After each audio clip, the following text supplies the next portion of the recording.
सुबह के वक्त एक पेड़ के नीचे लखन खाट पर सोया हुआ था और उसी पेड़ के ऊपर एक कौवा बैठा शोर मचा रहा था। मालिक, ओ मालिक, उठिए ना। मैं कब से इस पेड़ पर बैठा हूँ और आप सोए हुए हैं। मुझे बहुत जोरों की भूख लगी है। मुझे ना आज खीर पूड़ी खाने का मन कर रहा है। मालिक, उठिए ना। लखन ने एक बार आँख खोली फिर बंद कर ली, पर चतुर कहाँ हार मानने वाला था। ओह, अरे चतुर, मुझे सोने दे। इतना कहकर लखन फिर से सो गया। मालिक तो ऐसे नहीं सुनने वाले। मुझे इनके कान में जाकर जोर से चिल्लाना पड़ेगा, फिर जाकर ये मेरी बात सुनेंगे। रुक जाओ। फिर चतुर लखन के कंधे पर जाकर बैठ गया। मालिक, उठिए ना। हमने 2 दिनों से कुछ नहीं खाया है। आज तो मैं खा कर ही रहूंगा और मुझे खीर पूड़ी ही खानी है। मालिक, उठिए मालिक।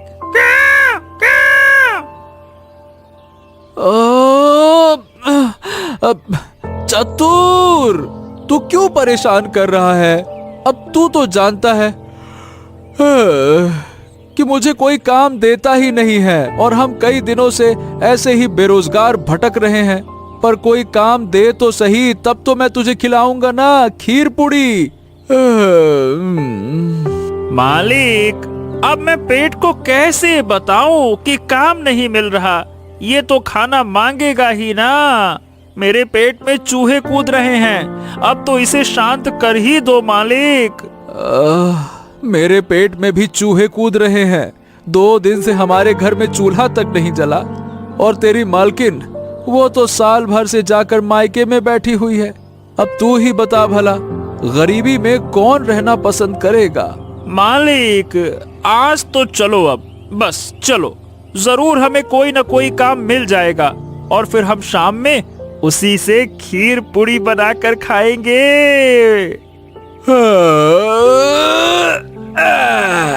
अच्छा ठीक है, चल बाबा, चलते हैं। पत्नी ने तो साथ छोड़ ही दिया है और किस्मत भी साथ लगभग छोड़ ही रही है। एक तू ही तो मेरा साथी है। अगर मैं तेरी बात नहीं मानूं तो तू भी मुझे छोड़कर चला जाएगा। चल चल चल चल। इतना कहकर चतुर और लखन दोनों चल पड़ते हैं। चलते चलते लखन एक तालाब के किनारे पहुंचा। उसी तालाब के किनारे पर एक धोबी बहुत सारे कपड़े धो रहा था। ए चतुर, देख तो, इस तालाब के किनारे कोई धोबी कपड़ा धो रहा है। चल, हम जाकर उसी से कोई काम मांगकर देख लेते हैं। शायद वो हमें कोई काम ही दे दे। आजा। मालिक, अब इतने बुरे दिन आ गए कि आप कपड़े धोएंगे? ओ नवाब साहब, भूखे मरने से अच्छा है कि हम कोई काम कर लें। अब रुक जा, मैं अभी उनसे पूछ कर आता हूँ। लखन तालाब के किनारे गया और धोबी से बोला, राम राम काका। काका, मुझे कोई काम दे दो ना, कुछ भी करने को मैं तैयार हूँ। अरे लखन, अरे तू तो जमींदार के यहाँ काम करता था, अब मेरे साथ कपड़े धोएगा क्या? अब क्या कहूँ, अभी जमींदार सेठ जी के पास कोई काम ही नहीं है और कई दिनों से मैं भूखा हूँ और मेरी पत्नी ने भी मुझे इसी वजह से छोड़ दिया और चली गई। कुछ तो मेहरबानी कर दो काका। अच्छा ठीक है, ठीक है।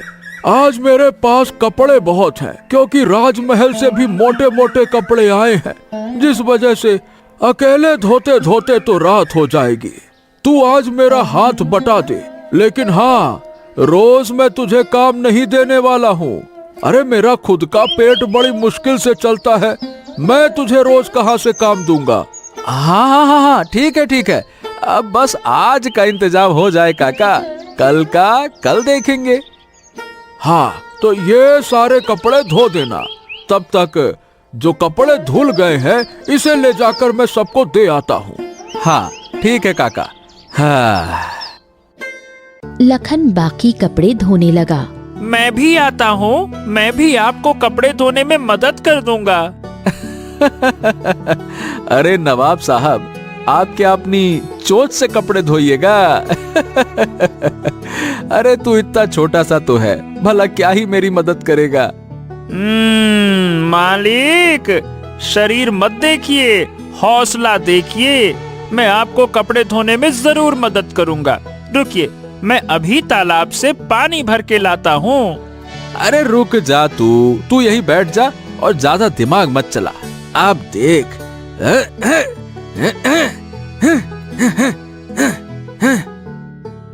ऐसे ही कई घंटे बीत गए।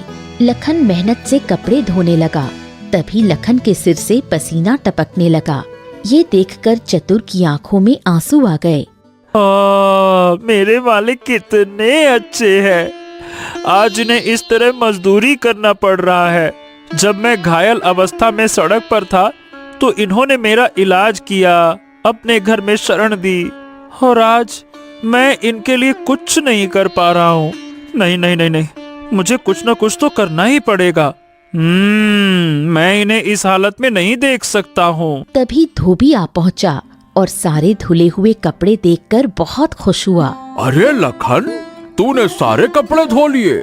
हाँ, देखिए काका, जितने कपड़े थे सारे कपड़े धो दिए। वाह, अच्छा अच्छा, तुमने अच्छा काम किया। ये ले 4 सिक्के, और हाँ, कल से मत आना, जा। लखन 4 सिक्के ले लेता है और तालाब के किनारे से जाने लगता है।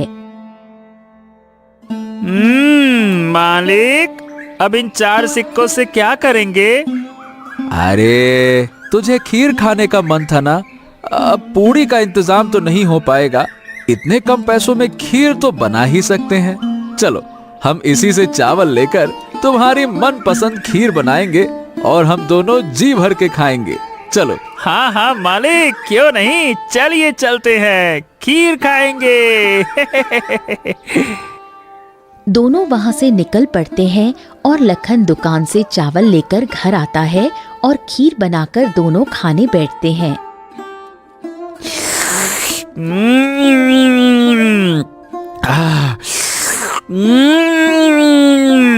मालिक, आपने खीर तो बहुत ही स्वादिष्ट बनाई है।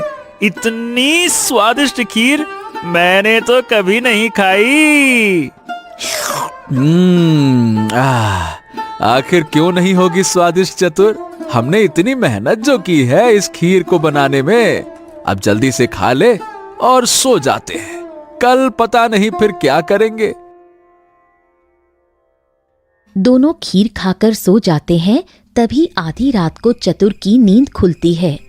हाँ, नहीं नहीं नहीं, बस बहुत हो गया। मुझे अपने मालिक के लिए कुछ ना कुछ तो करना होगा। रोज इस तरह से मैं अपने मालिक को ऐसे मजदूरी करते हुए नहीं देख सकता हूँ। मैं अपने मालिक के लिए कुछ ना कुछ तो करूँगा, और ऐसा करूँगा जिससे मालिक की जिंदगी बहुत अच्छे से कट सके।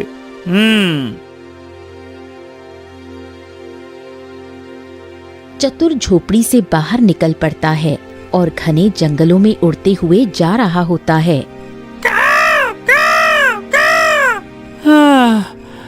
एक तो मुझे बहुत जोरों से प्यास लगी है, अब क्या करूं?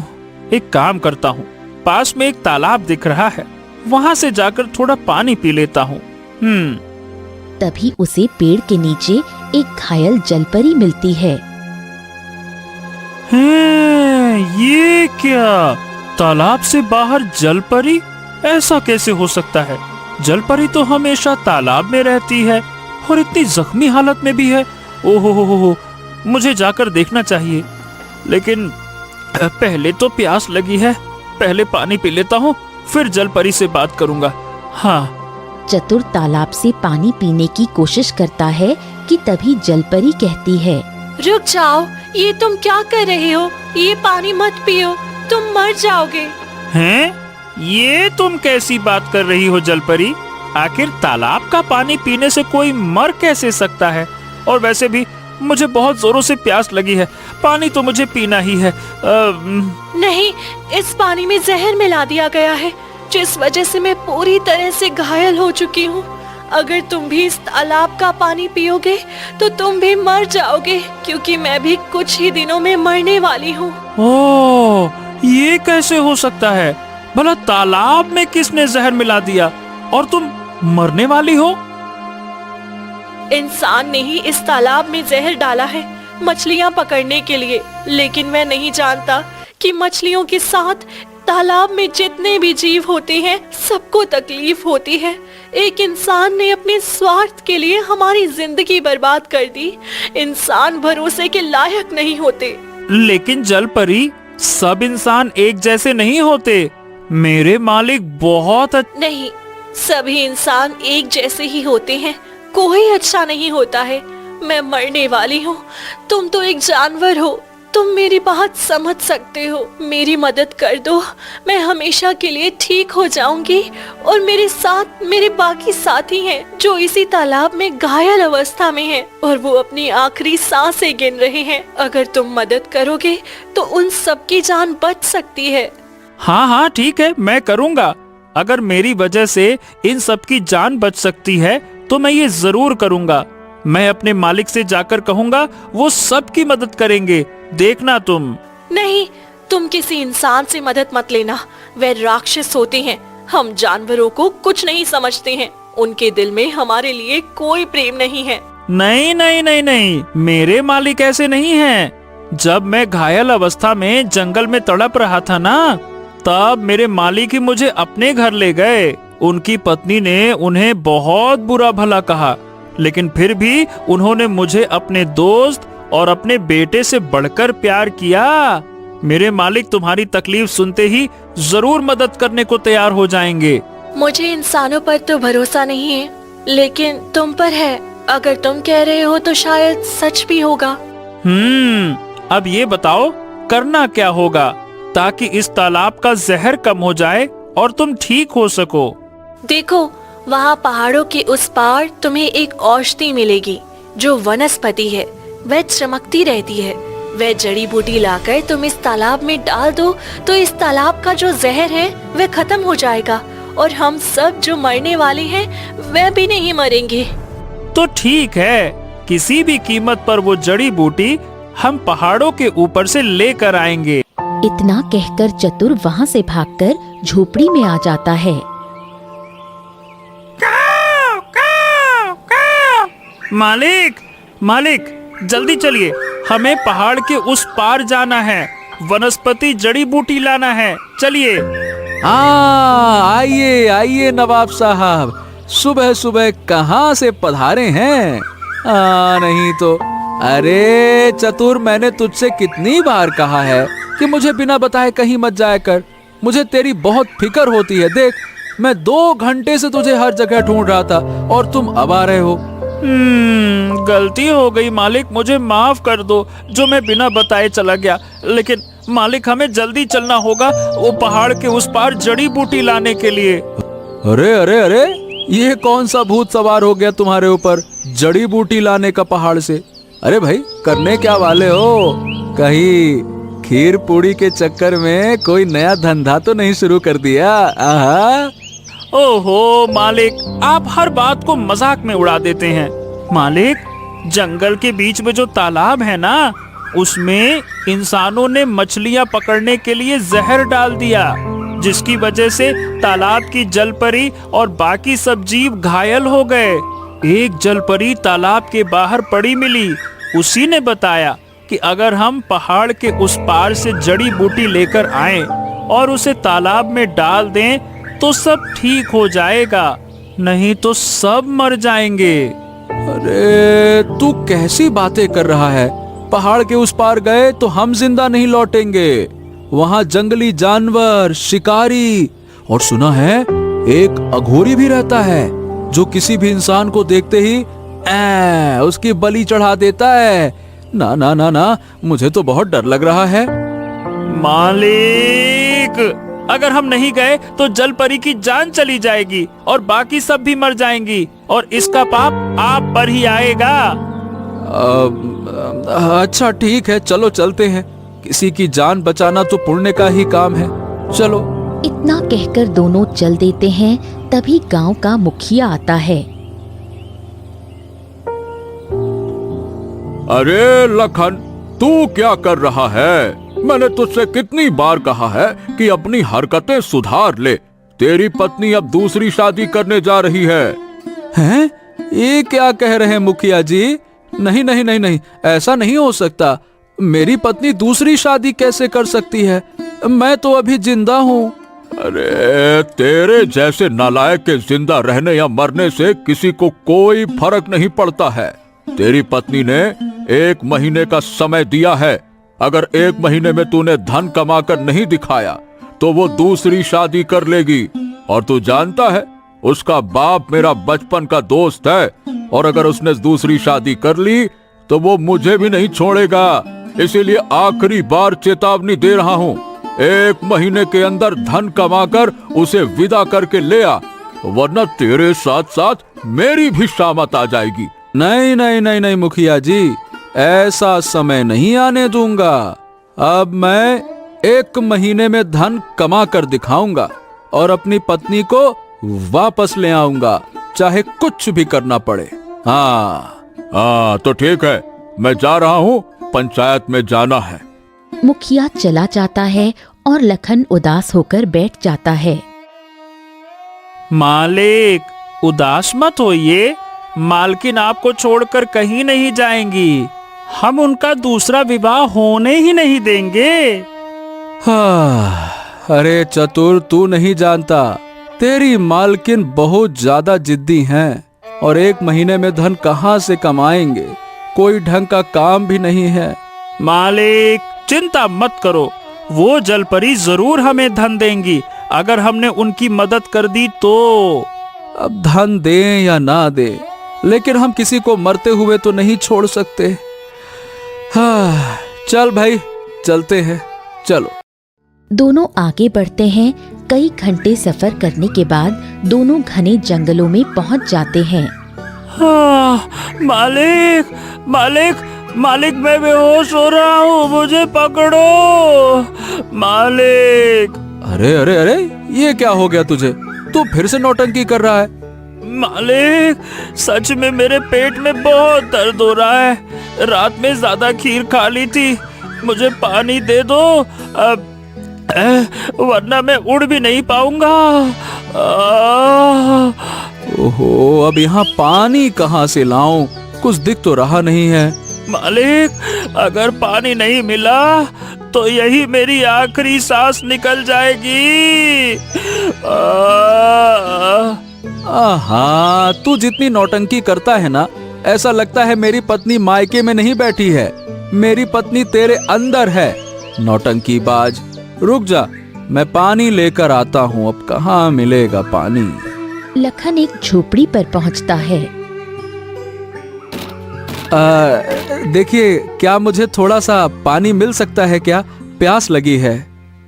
तभी एक बूढ़ी औरत बाहर आती है। क्या हुआ बेटा, क्या चाहिए? राम राम अम्मा जी। अम्मा जी, बहुत प्यास लगी है, थोड़ा सा पानी दे दो। बूढ़ी औरत पानी लाती है और लखन को देखती रहती है। बेटा, तू तो बड़ा सुंदर है, जवान भी है, तू मेरी बेटी से शादी कर ले। हाँ, अब अम्मा, ये कैसी बातें कर रही हो? मैं तो बस पानी लेने आया था, शादी करने नहीं। बेटा, मेरी 6 बेटियां हैं, 5 की शादी कर दी है, 1 बची है। मेरी उम्र देख लो, मैं कभी भी मर सकती हूँ, इसीलिए मैं चाहती हूँ उसकी शादी भी हो जाए। अरे, ये अम्मा है या लड़की पैदा करने की मशीन? बेटा, चुप क्यों है, बोलता क्यों नहीं? अम्मा, बात ये है कि मैं पहले से ही शादीशुदा हूँ, मेरी पत्नी मायके में है, मैं दूसरी शादी नहीं कर सकता हूँ। कोई बात नहीं, तेरी पहली पत्नी को भी रख लेना, 2-2 पाल सकता है तू। अम्मा, एक पत्नी ही नहीं संभलती है, 2-2 कहाँ से संभालूंगा? चलो, मैं चलता हूँ। लखन पानी लेकर चतुर के पास जाता है।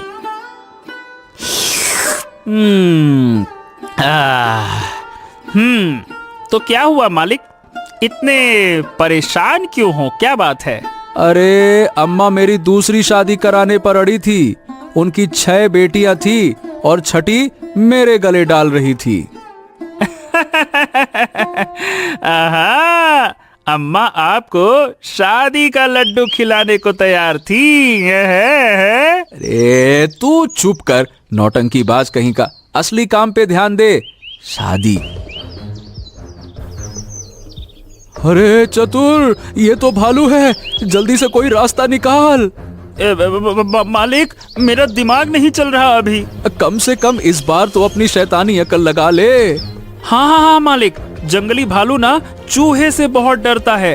अगर चूहा आ जाए तो ये भाग जाएगा। अरे अब चूहा कहाँ से लाएंगे? मैं कौवा हूँ, अभी पकड़ कर लाता हूँ। अरे जब तक तू चूहा लाएगा मैं भालू के पेट में चला जाऊंगा।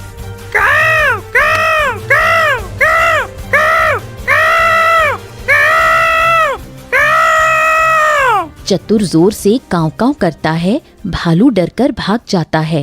अरे ये तेरी आवाज से डर क्यों गया? मैंने अपनी भाषा में कहा कि शैतान आने वाला है, इसीलिए वो भाग गया। क्योंकि जानवर पक्षियों की भाषा अच्छे से समझ सकते हैं ना। हाँ, अच्छा हुआ। चलो अब आगे चलो, आ जाओ। थोड़ा आगे जाते ही लखन गड्ढे में गिर जाता है। अरे रे रे रे रे रे, ए चतुर, बचा ले रे, बचा ले, मैं गिर गया। जल्दी निकाल, दम घुट रहा है यहाँ। ये गड्ढा यहाँ कहाँ से आ गया? ए चतुर, ए चतुर। मालिक, ये इंसानों का बनाया ही गड्ढा है, जंगली जानवरों को फंसाने के लिए। क्या बात कर रहा है?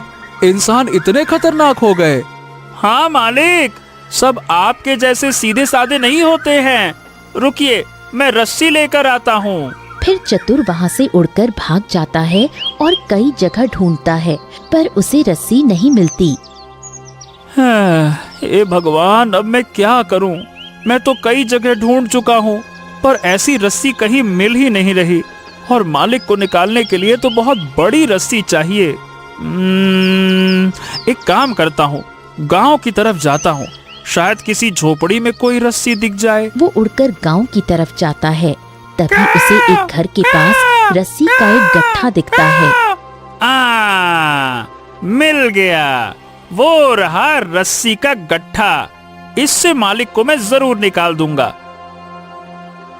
वो रस्सी उठाकर उड़ने लगता है कि तभी एक आदमी देख लेता है। अरे अरे, कहाँ ले जा रहा मेरी रस्सी? छोड़ दे। अरे ओ कौवे, छोड़ दे मेरी रस्सी। रुक जा, रुक जा, मैं तुझे छोड़ूंगा नहीं। रुक जा, तेरी तो लेकिन चतुर रस्सी लेकर घने जंगलों की तरफ उड़ जाता है। जाओ जाओ, तुम कुछ भी कर लो, पकड़ नहीं पाओगे मुझे। मैं अपने मालिक को बचा कर ही रहूंगा।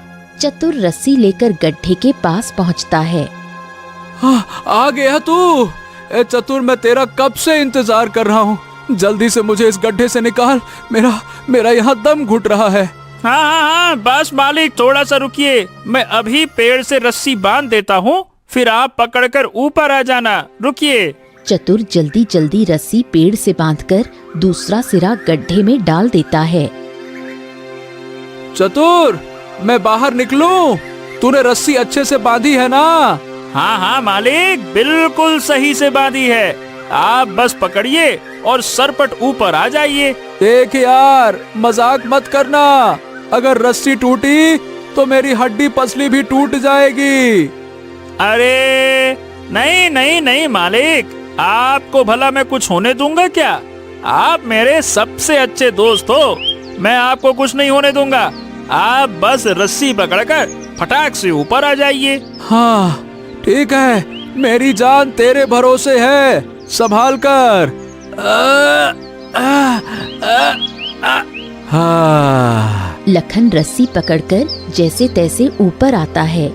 तू भी अब बड़ा हो गया है, मुझे अब तुझ पर पूरा भरोसा हो गया है। क्यों नहीं मालिक, आखिर हमारी दोस्ती जो इतनी मजबूत है। चलिए मालिक, अब हम पहाड़ी पर पहुंचने वाले हैं, बस थोड़ी सी दूरी बाकी है। हाँ हाँ हाँ, ठीक है, चलो चलते हैं। मालिक, आपको डर तो नहीं लग रहा ना? कहीं इस पहाड़ी पर कोई जंगली जानवर तो नहीं होगा? अरे इसमें डरने वाली क्या बात है? वैसे भी इंसान कोई जंगली जानवर से कम थोड़ी ना होता है। हमने इतने खतरे झेल लिए हैं, अब तो जो होगा सब देख लिया जाएगा। चलो। दोनों आगे बढ़ते हैं और पहाड़ी की घाटी में पहुंचते हैं, जहां कई चमकती हुई जड़ी बूटियां दिख रही थीं। अरे वाह वाह वाह, यहाँ तो बहुत सारी जड़ी बूटियां हैं और ये सब चमक रही हैं। अब इनमें से वनस्पति जड़ी बूटी कौन सी है? हमें तो पहचानना भी नहीं आता। मालिक, पहचानना तो मुझे भी नहीं आता, बस हमें नाम बताया था। अब क्या करें मालिक? अरे दात तेरे की, अब सारी मेहनत पर पानी फिर जाएगा। हमें सही जड़ी बूटी तो लेनी ही होगी ना, नहीं तो क्या मतलब। तभी वहाँ एक बूढ़ा व्यक्ति बैठा दिखाई देता है। ए चतुर, देख देख देख देख, वहाँ कोई बूढ़ा व्यक्ति बैठा है। चल उससे मदद मांगते हैं। दोनों उसके पास पहुँचते हैं। अरे तुम दोनों यहाँ क्या कर रहे हो? चले जाओ वरना मारे जाओगे। काका, मुझे वनस्पति जड़ी बूटी चाहिए तालाब का जहर कम करने के लिए।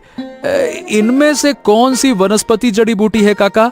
तो तुम्हें ये जानकारी चाहिए, इसकी भारी कीमत चुकानी पड़ेगी। ठीक है काका, हम कुछ भी करने को तैयार हैं। अगर ये जड़ी बूटी नहीं मिली तो कई जल परियां मर जाएंगी ना।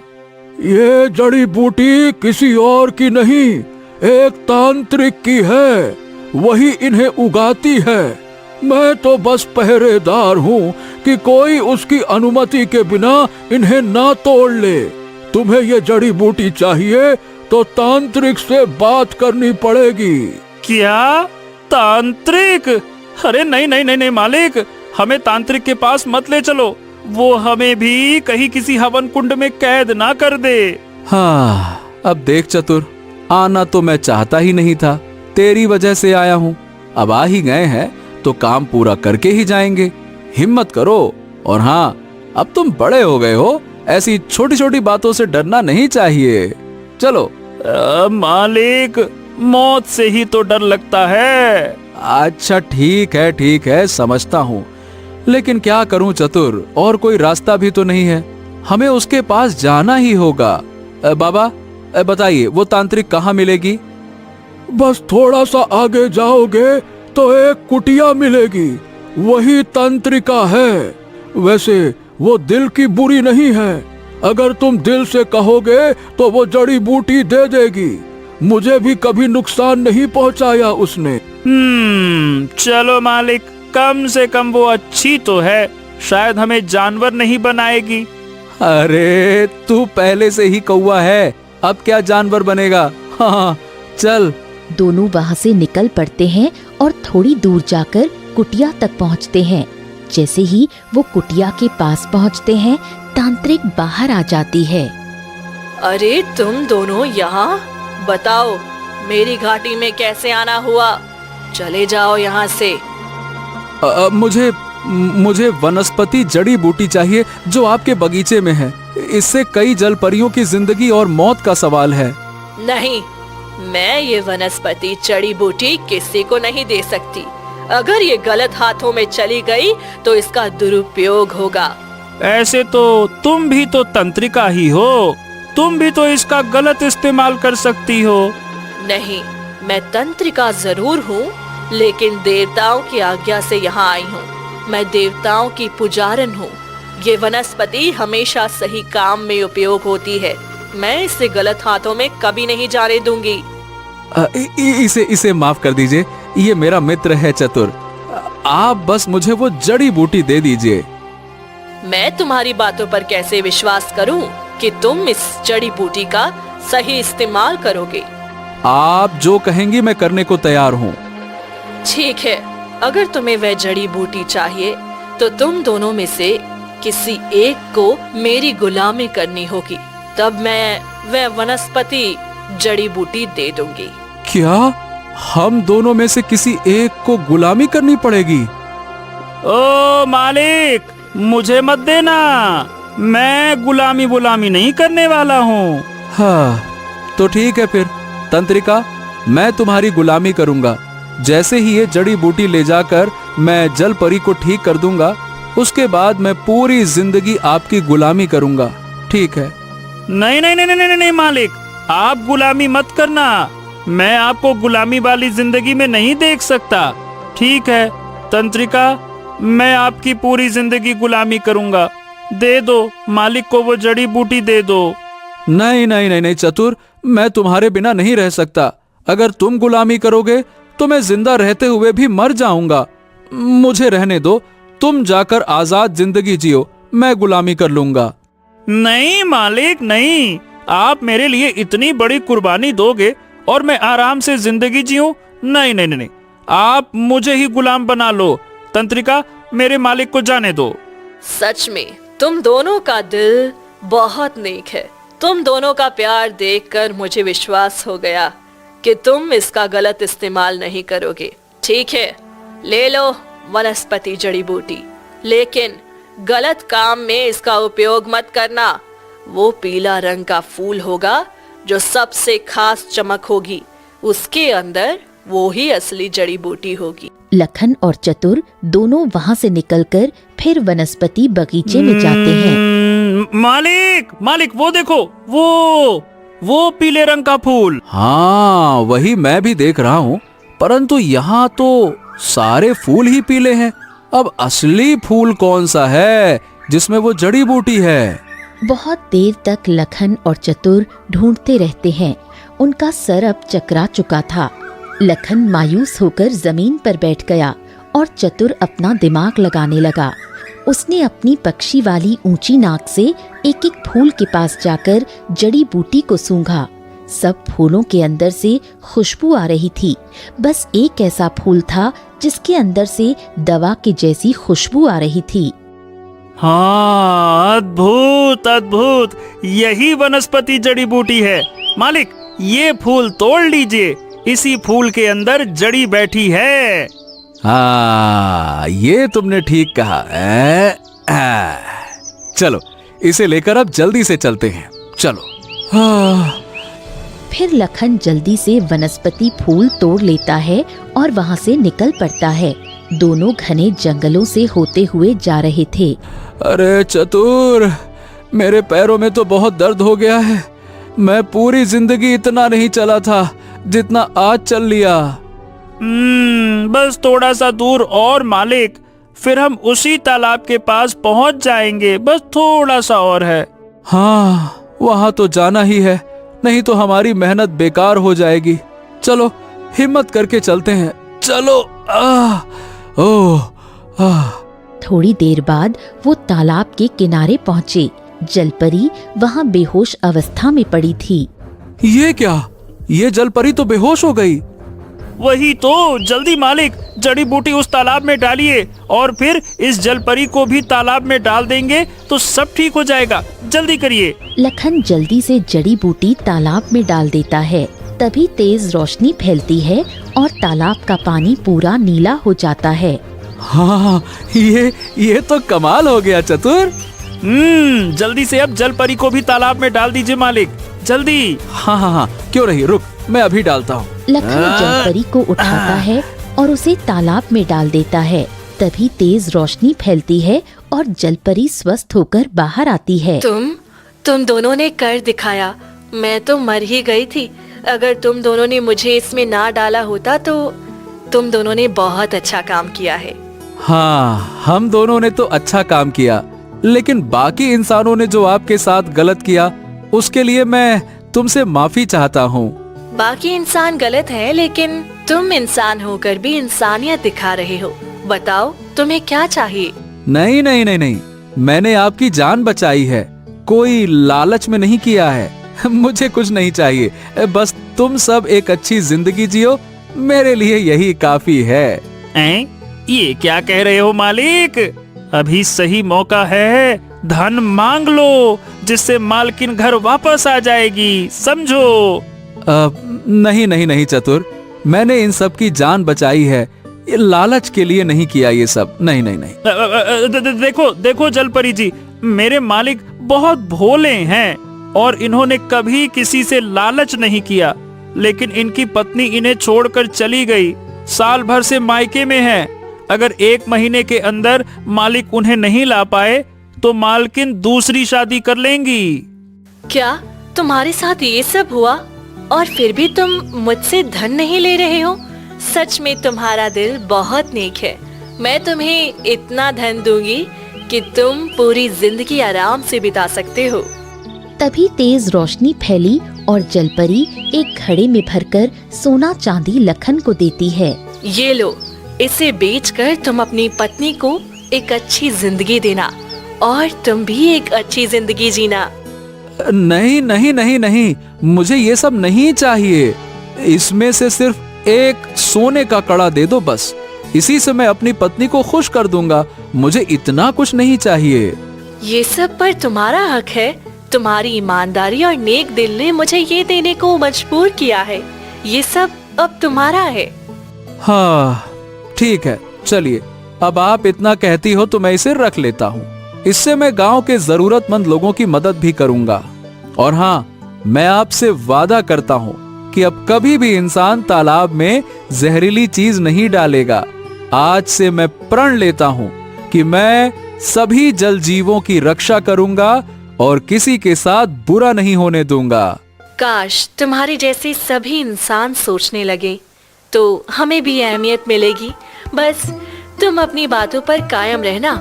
इतना कहकर तेज रोशनी फैलती है और जलपरी हमेशा के लिए तालाब में गायब हो जाती है। आहा, मालिक, आपने तो सच में मेरा दिल जीत लिया। अच्छा अच्छा, चल, बहुत हो गई तेरी नौटंकी।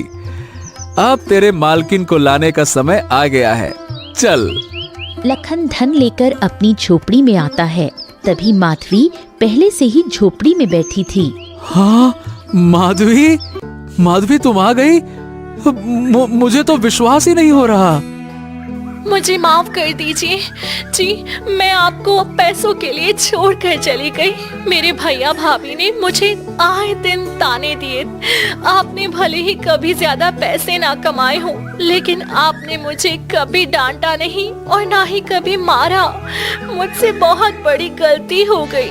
मैं अब आपको छोड़कर कभी नहीं जाऊंगी। क्या कहा? क्या सच में तुम्हें धन नहीं चाहिए? नहीं, मुझे धन से नहीं, बस आपसे प्यार है। लेकिन आपके हाथ में इतना सारा धन कहाँ से आया है? कहीं आपने चोरी तो नहीं कर ली? जहाँ से ये धन लाए हो जाकर उसी को दे दो। मुझे धन नहीं चाहिए, बस आप मुझे माफ कर दीजिए। मैं आपके पास जो शर्त रखी थी 1 महीने की, वह भी झूठ था। अरे नहीं नहीं नहीं भाग्यवान, ये मैंने कहीं से चोरी नहीं किया। ये तो बस मेरे नेक काम का इनाम है और ये धन मैंने और चतुर ने मिलकर कमाया है। बिल्कुल सही कहा मालकिन, ये हम दोनों की मेहनत है और आप भी इस धन की मालकिन हो। मुझे माफ कर दो चतुर, मैं तुम्हें हर वक्त डांटती रहती थी, लेकिन तुम हमेशा हमारे परिवार की तरह रहे हो और हमारी भलाई सोचते रहे हो। अब हम तीनों एक परिवार की तरह हंसी खुशी रहेंगे और ये जो धन है, इससे हम गांव के गरीब और दुखियों की मदद करेंगे। हाँ, ये तुमने बिल्कुल ठीक सोचा है। जिस तरह हम 2-3 दिन भूखे सोते थे, मैं नहीं चाहता कि कोई और इस तरह का जीवन बिताए।